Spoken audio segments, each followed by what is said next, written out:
तो चलिए गाइस आगे की ओर हम बढ़ते हैं अपने चैप्टर सॉलिड स्टेट का नेक्स्ट टॉपिक। लेकिन आगे बढ़ने से पहले जो पिछले क्लासेस में हमने आपको एक कॉन्सेप्ट दिया था यूनिट सेल का और क्रिस्टल का, आइए उसको एक मॉडल के जरिए समझने का प्रयास करते हैं। देखिए ये हमारा एक क्यूब है, मैंने इसको हैंडमेड है, मैंने इसको अपने हाथों से बनाया है। इसमें आप देख सकते हैं कि इसके 6 फेस हैं, 1 2 3 4 5 6 फेस है। एक टाइप का ये क्यूब हुआ, ठीक है। ये परफेक्ट क्यूब नहीं है क्योंकि परफेक्ट क्यूब में ए बी सी बराबर होता है, अल्फा बीटा गामा 90 डिग्री का होता है। तो ये परफेक्ट क्यूब नहीं बन पाया, लेकिन इससे हम समझ सकते हैं क्योंकि क्यूब है, इसमें ये जो प्लेन सरफेस है, एक सरफेस ये हुआ, एक सरफेस ये हुआ, ये प्लेन सरफेस को हम फेस करते हैं। तो फेस कितना हुआ है पहले भी बता चुके हैं, फेस 6 होते हैं। और इस फेस को जो हम इसके फेस डायगोनल को हम मिलाते हैं तो ये कहीं पे इंटरसेक्ट कर रहा है, तो जहाँ इंटरसेक्ट करता है उसको बोलते हैं फेस सेंटर। जैसे इसको यहाँ से मिलाया मैंने और इसको यहाँ से मिलाया, तो यहाँ पे एक पॉइंट बनेगा जहाँ पे दोनों फेस सेंटर एक दूसरे को कट करेंगे, उसको बोलते हैं face centre. Face diagonal cut करेंगे उसको बोलेंगे फेस सेंटर। तो ऐसे फेस सेंटर कितने हो जाएंगे? 6 हो जाएंगे किसी भी क्यूब में। अगर हम यूनिट सेल की बात करें तो एक यूनिट सेल में फेस सेंटर कितना होता है? 6 होता है। नाउ ये जो पोजीशन है जहाँ पे हमने आलू लगा रखा है, इन पोजीशंस को हम बोलते हैं कॉर्नर, ठीक है। तो इसका मतलब हुआ कि एक क्यूब में यानी एक यूनिट सेल में कितने कॉर्नर हो जाएंगे? तो 8 कॉर्नर हो जाएंगे, 1 2 3 4 5 6 7 8 कॉर्नर, ठीक है। यानी एक क्यूब में एक यूनिट सेल में 8 कॉर्नर होंगे और फेस सेंटर कितने होंगे? 6 होंगे, ठीक है। और फिर मैंने बताया था बॉडी सेंटर, बॉडी सेंटर भी समझ लो, यहाँ से एक लाइन आया और इसको कट किया, और फिर यहाँ से एक लाइन आया, इसको कट किया, बाइसेक्ट किया, ठीक है। फिर यहाँ से इसको बाइसेक्ट किया और यहाँ से ये इसको बाइसेक्ट किया। जहाँ पे बाइसेक्ट करेगा ये शायद यही पोजीशन होगा, इस पोजीशन को बोलेंगे बॉडी सेंटर। क्या बोलेंगे? Body centre. तो एक यूनिट सेल में कितना बॉडी सेंटर होगा? 1 होगा, ठीक है। कोई दिक्कत?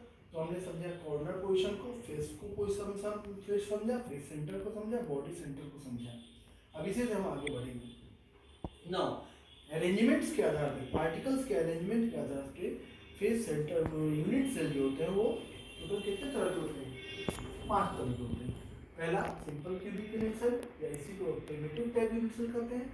दूसरा फेस सेंटर यूनिट सेल, तीसरा बॉडी सेंटर यूनिट सेल, चौथा end face centre unit cell और पांचवा hexagonal unit cell.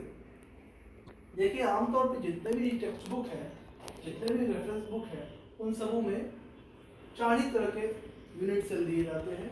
Simple cubic unit cell, face centre unit cell, body centre unit cell और end face centre unit cell. लेकिन देखा गया है कि आजकल कुछ कॉम्पिटिटिव एग्जामिनेशन में एक 5वां टाइप का भी यूनिट सेल को से सवाल आता है, इसको बोलते हैं हेक्सागोनल यूनिट सेल। इसलिए मैंने सोचा कि क्यों ना आपके लिए 5वां तरह का हेक्सागोनल यूनिट सेल से रिलेटेड जितने भी सवाल बनते हैं उनको मैं समझा दूँ ताकि आपका सवाल एग्जामिनेशन में छूटे नहीं। आइए वन बाय वन समझते हैं। सिंपल क्यूबिक यूनिट सेल किसे कहते हैं? तो वैसा यूनिट सेल जिसमें पार्टिकल केवल कॉर्नर पोजीशन पे होंगे, ठीक है। जैसे देखिए 8 कॉर्नर है, प्रत्येक कॉर्नर पे हमने आलू को, मतलब आलू समझो, इसको एटम समझ लो या मॉलिक्यूल समझ लो, तो एटम्स को पुट कर दिया है। तो इस टाइप का जो यूनिट सेल हमारा बनेगा, उस यूनिट सेल को क्या बोलेंगे हम? Simple cubic unit cell. क्या बोलेंगे? सिंपल क्यूबिक यूनिट सेल, ठीक है। सिंपल क्यूबिक यूनिट सेल में पार्टिकल्स को पूछेंगे कहाँ कहाँ पे होते हैं, तो आप बोलेंगे कॉर्नर पे होते हैं। एक यूनिट सेल में कितने कॉर्नर? 8 कॉर्नर। तो एक यूनिट सेल में कितने पार्टिकल्स होंगे? 8 होंगे। लेकिन हम आगे चल के देखेंगे कि एक यूनिट सेल में 8 कॉर्नर होते हैं, 8 पार्टिकल होते हैं, लेकिन बात की जाए इफेक्टिव नंबर ऑफ पार्टिकल कितने होते हैं, तो वो 8 नहीं होंगे, वो 8 से क्या होंगे? कम होंगे। कितने होंगे? 1। आइए इस बात को समझते हैं। ठीक है, लैटिस पॉइंट तो ठीक है, कॉर्नर होता है इसका। लैटिस पॉइंट किसको बोलते हैं? वो पोजीशन, वो लोकेशन जहाँ पे पार्टिकल प्रेजेंट होते हैं। तो पार्टिकल कॉर्नर में प्रेजेंट है, तो इसलिए हमने कहा लैटिस पॉइंट कॉर्नर होगा। टोटल नंबर ऑफ कॉर्नर कितना हुआ? 8 हुआ। तो इसका मतलब total number of lattice point कितना हुआ? 8 हुआ। तो ठीक है।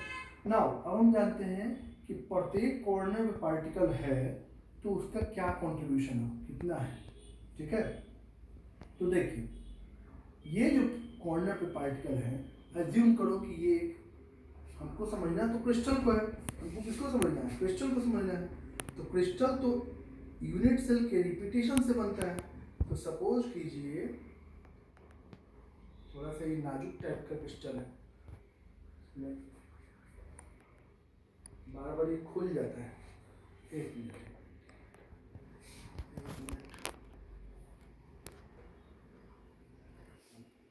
अब देखो इसी के रिपीटेशन से हमको क्या मिलेगा, क्रिस्टल मिलेगा।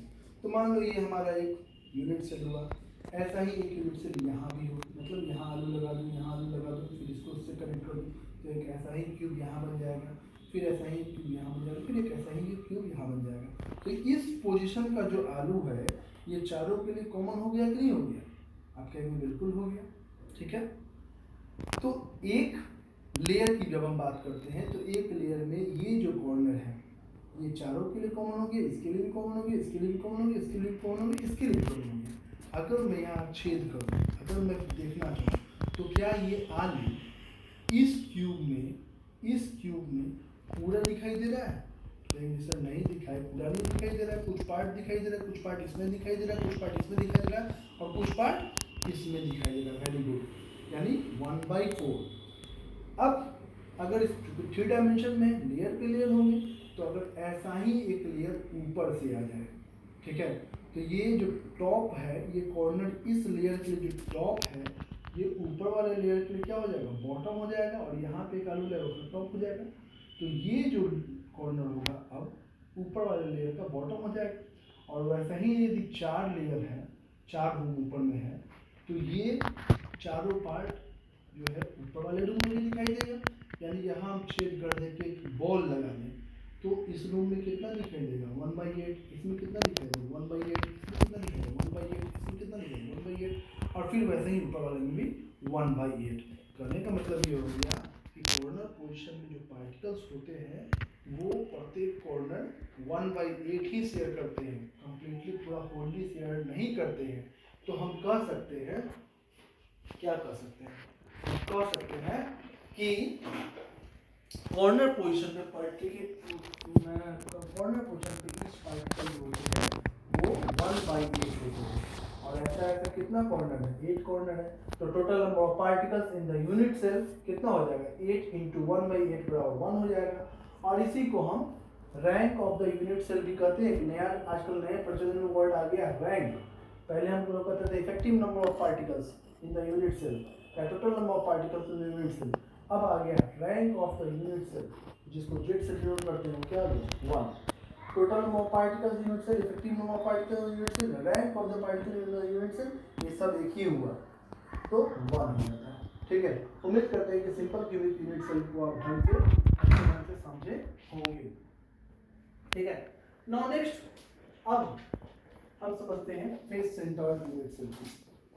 Face centred unit cell, face centred unit cell क्या है, तो सिंपल क्यूबिक यूनिट सेल है ना, सिंपल क्यूबिक यूनिट सेल है, उसी में ही यदि पार्टिकल्स कॉर्नर के अलावा, सिंपल क्यूबिक यूनिट सेल में तो पार्टिकल्स कहाँ होते हैं, कॉर्नर पे होते हैं। यदि कॉर्नर्स के अलावा पार्टिकल फेस के सेंटर पे आ जाए, ठीक है, प्रत्येक फेस के सेंटर पे आ जाए, तो उस यूनिट सेल को हम बोलेंगे फेस सेंटर्ड यूनिट सेल। ठीक, यानी हम जानते हैं कि यूनिट सेल में कॉर्नर कितने होते हैं 8 और फेस सेंटर कितने होते हैं 6। तो यहाँ लेटिस पॉइंट क्या हो जाएगा 8 कॉर्नर 1 2 3 4 5 6 7 8 और फेस सेंटर कितना हो जाएगा 6 1 2 3 4 5 6। ठीक, तो टोटल लेटिस पॉइंट कितना हो जाएगा 8 और 6 कितना हो जाएगा 14 हो जाएगा। कंट्रीब्यूशन एट कॉर्नर अभी समझाया है, कंट्रीब्यूशन एट कॉर्नर, कॉर्नर पे कितने पार्टिकल्स का कंट्रीब्यूशन होता है 1/8। ठीक है, और ऐसे ऐसे 8 होंगे तो 8 × 1/8 हो जाएगा। ठीक है, फेस पे कितना होगा कंट्रीब्यूशन, फेस पे कितना होगा, जाहिर सी बात है, सपोज करो कि एक बार फिर से मॉडल को समझे, अगर सपोज करो ये हमारा क्यूब है और एक ये रूम है, ठीक है, एक ये रूम है और एक बगल वाला इसका रूम है, तो इसका जो फेस सेंटर है, इस फेस सेंटर इसके लिए भी कॉमन होगा, इस रूम के लिए भी होगा और इस रूम के लिए भी कॉमन होगा। ठीक है। तो जब हम यहाँ इसके फेस के सेंटर में होल करके एक बॉल फिट कर देंगे तो आधा बॉल हमको इस क्यूब में दिखाई देगा और आधा बॉल हमको इस क्यूब में दिखाई देगा। फिर वो बॉल इस क्यूब में दिखाई नहीं देगा, शेयर नहीं करेगा, फिर इसमें शेयर नहीं करेगा, केवल दो ही रूम्स को शेयर करेगा, दो ही क्यूब को शेयर करेगा, दो ही यूनिट सेल को शेयर करेगा। तो अगर बात की जाए कि एक यूनिट सेल में कितना शेयर किया, एक रूम में कितना शेयर किया, तो हम कहेंगे हाफ शेयर किया है। ठीक है, तो बात क्लियर है। फेस सेंटर्ड यूनिट सेल जो है वो एक फेस में कितना शेयर करता है, 1/2। कितना शेयर करता है, 1/2।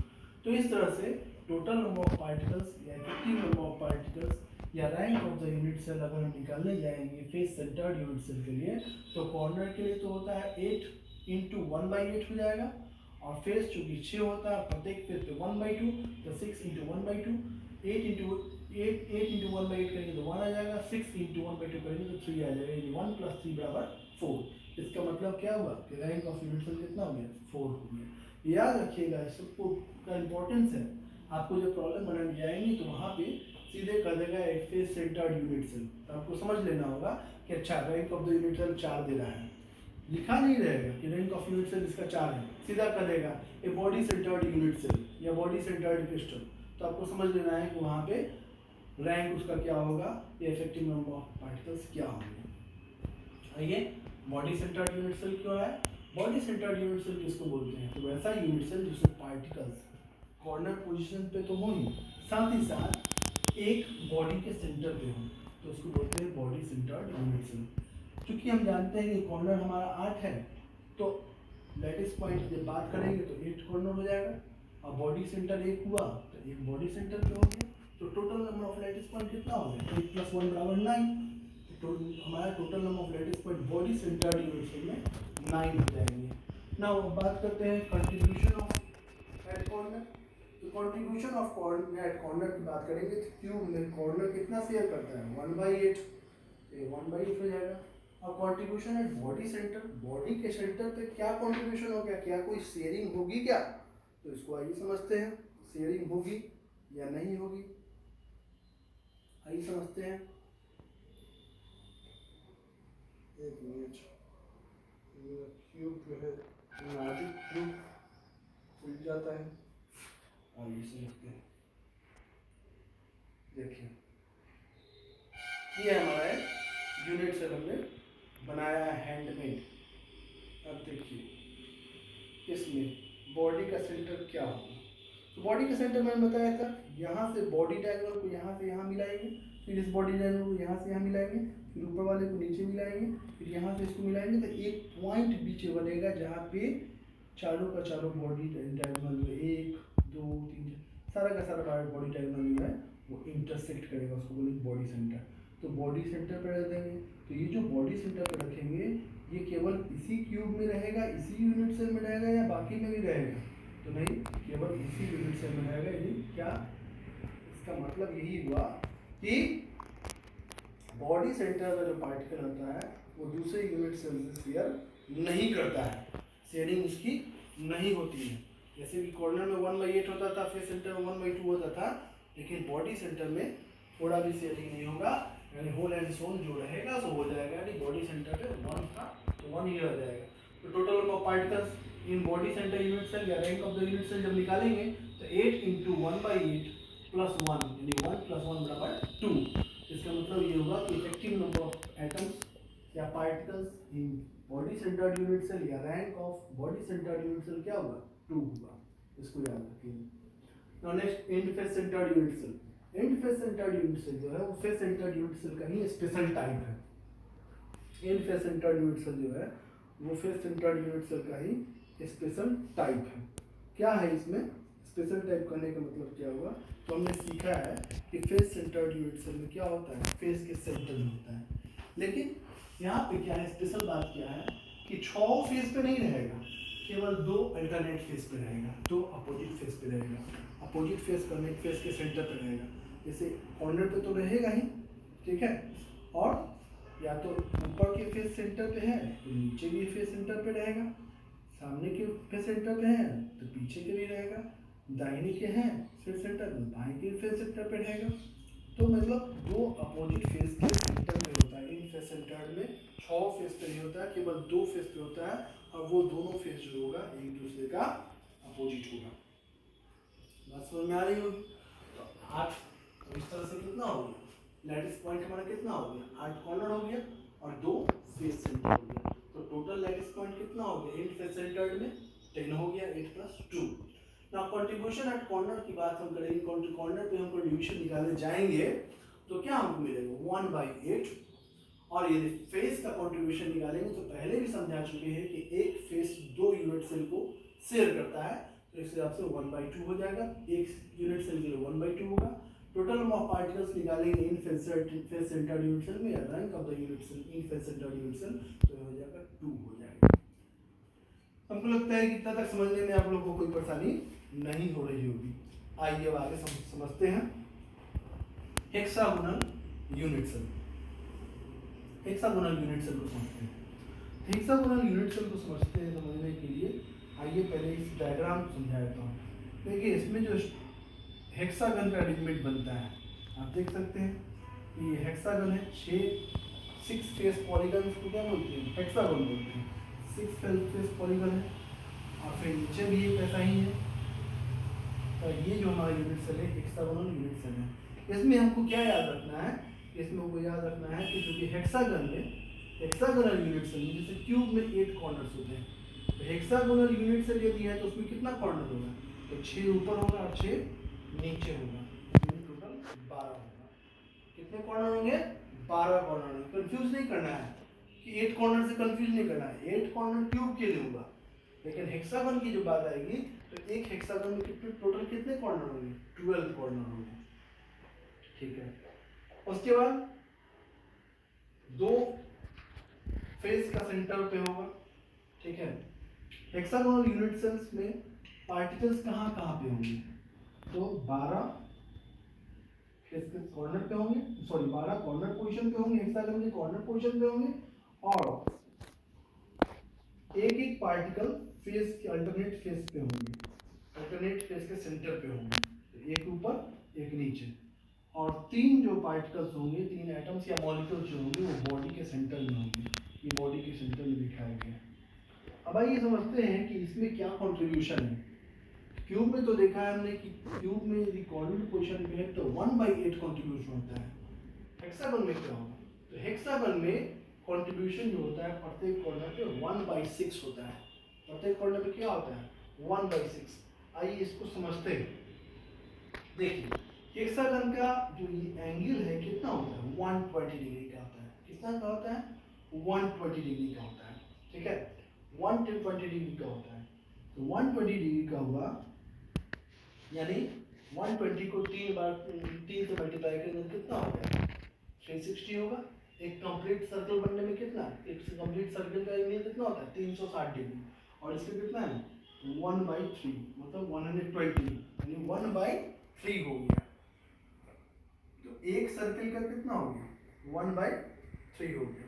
ठीक है, ये तो एक लेयर हुआ, एक लेयर कितना से शेयर किया, 1/3। जैसे इसका एक लेयर हुआ तो ये एक लेयर से केवल इस लेयर की बात करें, केवल इस लेयर की बात करें, एक यूनिट सेल की बात करें, तो कितना से शेयर कर रहा है ये कॉर्नर, एक इस रूम से, एक इस रूम से, एक इस रूम से, एक इस रूम से। ठीक, लेकिन अगर एक मंजिल और ऊपर हो जाएगा तो फिर क्या हो जाएगा, वो चारों से भी शेयर करेगा, तब ना 8 हुआ था। लेकिन अगर मान लो कि हेक्सागोनल बेस इसका है, हेक्सागोनल बेस होगा तो क्या होगा, ये आपका 6 से शेयर किया, एक लेयर 6 से शेयर किया, 3 से शेयर किया, तो दूसरा लेयर कितना से शेयर करेगा, 6 से। तो यानी यहाँ पे जो शेयरिंग होगा वो कितना होगा, 1/6 होगा। कितना होगा, 1/6। कॉर्नर पोजीशन 1/6 से शेयर करेगा। ठीक है, 1/6 से शेयर किया तो जब कंट्रीब्यूट, अच्छा फेस सेंटर तो वही होगा, फेस तो हमेशा 2 यूनिट सेल एक फेस को शेयर करेगा, तो 1/2 ही होगा। और बॉडी सेंटर तो किसी शेयरिंग करता ही नहीं है, तो total number of particles in hexagonal unit cell जब निकाले जाएंगे तो क्या होगा, 12 इंटू कॉर्नर, तो 12 into 1/6, 2 into face centre, 2 into 1/2, 3 into body centre, तो 3 इंटू 1 वही गया, 12 इंटू 1/6, 2 इंटू 1/2, 3 इंटू क्या होगा 2 + 1 + 3 यानी 6। तो हमारे सामने आ गया क्या कि rank of unit cell hexagonal unit cell जो होगा या effective number of atoms in hexagonal unit cell जो होगा वो कितने होंगे 6। कितने होंगे 6 होंगे। उम्मीद करते हैं कि आज का लेक्चर आपको समझ में आया होगा, और यदि ये चीज समझ में आपको आ गया है तो फिर आगे समझने में आपको कोई परेशानी नहीं होगी। बहुत ही इंपॉर्टेंट, बहुत ही जरूरी चीज था। यूनिट सेल का कॉन्सेप्ट आपके दिमाग में बैठे, आप खुद भी इसको इमेजिन कीजिएगा। जैसे मैंने मॉडल बनाया है वैसे ही आप मॉडल बना के इमेजिन करने का प्रयास कीजिएगा कि क्या वाकई में कॉर्नर जो पोजीशन क्यूब के कॉर्नर पोजीशन 1/8 शेयर करते हैं, फेस क्यूब के face position face centre 1/2 share करते हैं, बॉडी सेंटर कोई भी शेयरिंग नहीं करता है। इन सारी चीज़ों को आप खुद भी विजुलाइज करेंगे तो और भी बढ़िया कॉन्सेप्ट आपका बनेगा। तो इसके आगे हम लोग फिर कुछ और भी इंटरेस्टिंग टॉपिक्स को लेके आएंगे। आज के लिए इतना काफ़ी है, फिर मिलेंगे। Thank you very much.